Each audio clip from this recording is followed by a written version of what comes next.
ये मार्ग जो आप देख रहे हैं यह है भगवान महेंद्रनाथ महेन जाने का एकमात्र मार्ग, बरहज से कपरवार से महेन तक। भगवान शिव के धाम महेन और रुद्रपुर जाने का मार्ग कपरवार से महेन तक और फिर आगे कुछ दूर तक।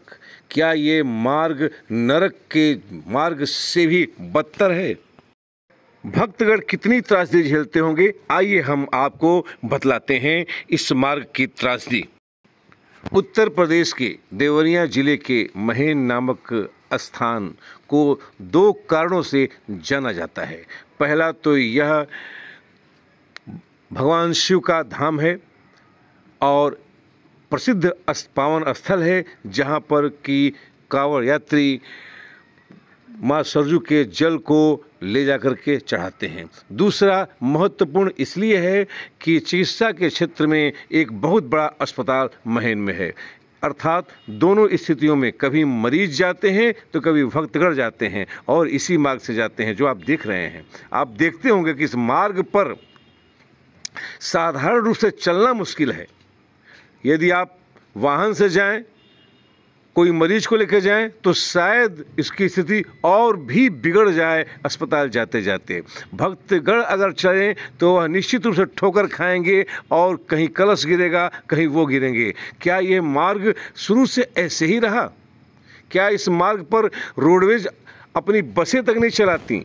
कोरम पूरा करने के लिए एक आध बसें मिल जरूर जाएंगी, लेकिन सच पूछिए तो इस पर प्राइवेट वाहन भी चलने से डरते हैं। ये मार्ग ऐसा नहीं है कि इसका कोई गोसैया नहीं है, जो लोग कहते हैं कोई मालिक नहीं है। हम बताएं, ऐसे ऐसे दिग्गज नेता इस क्षेत्र में रहे हैं जिनका नाम से ये क्षेत्र काफ़ी ज्योतिर्मान है। बरहज के कपरवार से महेन तक जाने वाला ये मार्ग, इस मार्ग की त्रासदी यह बताती है कि इस मार्ग पर ही पास में उग्रसेन सिंह का घर है। इस क्षेत्र के विधायक प्रेम प्रकाश सिंह रह चुके हैं, इस क्षेत्र के विधायक राम प्रसाद जायसवाल रह चुके हैं, इस क्षेत्र के विधायक मोहन सिंह और दुर्गा मिश्र रह चुके हैं। लेकिन क्या यह रोड हमेशा ऐसे ही रहा?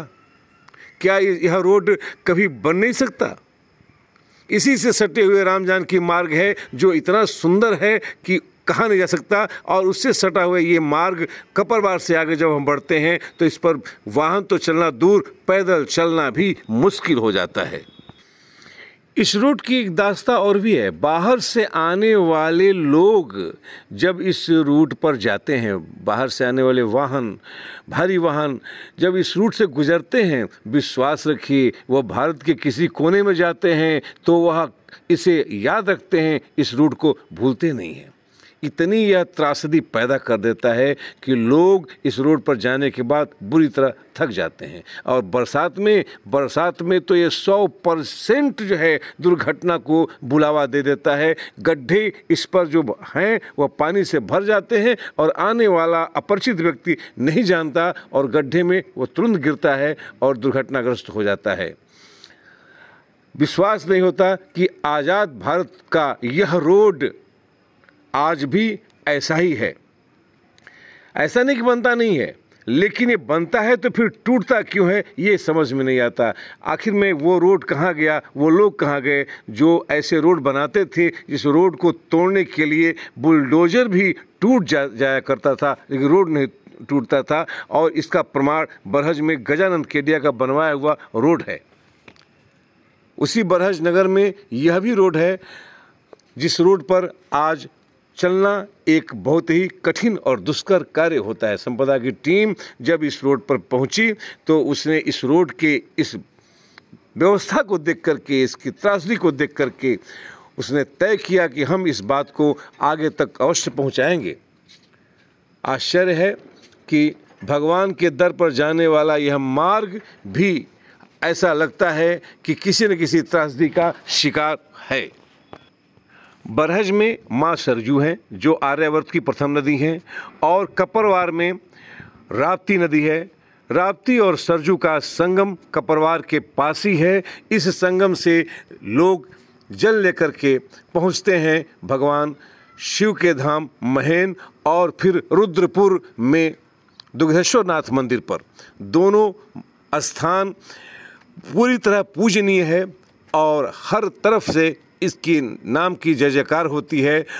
इस नाम को अगर खोजा जाए तो बड़ा ही सम्मान के साथ लोगों का सर झुक जाता है, लेकिन जब वो लोग इस मार्ग से गुजरते होंगे तो फिर वो क्या कल्पना करते होंगे, यह सहज रूप से अनुमान लगाया जा सकता है। जिस तरह से भगवान शिव का धाम महेन पूजनीय है, जिस तरह से दुग्धेश्वर नाथ मंदिर रुद्रपुर पूजनीय है, उसी तरह से यह मार्ग जो इस धामों से होकर गुजरता है, यह मार्ग भी पूजनीय है। शासन को चाहिए और जिम्मेदार व्यक्तियों को चाहिए कि कम से कम वो ये बात शासन तक पहुंचाएं, ताकि ये मार्ग एक बार ऐसा बन सके कि हम ये कह सकें कि इस धार्मिक नगरी में भगवान के दरवाजे पर जाने का मार्ग भी बहुत ही बढ़िया है, पवित्र है, पावन है। संपदा न्यूज, संपदा टुडे आज अपील करता है जिम्मेदार लोगों से कि वह एक बार शासन के संज्ञान में इस बात को अवश्य डालें, शासन तक इस बात को अवश्य लाएं। हम संपदा न्यूज की तरफ से भी इस बात को जिम्मेदारों तक पहुंचाने का आश्वासन देते हैं। संपदा न्यूज के लिए मैं अंजनी कुमार उपाध्याय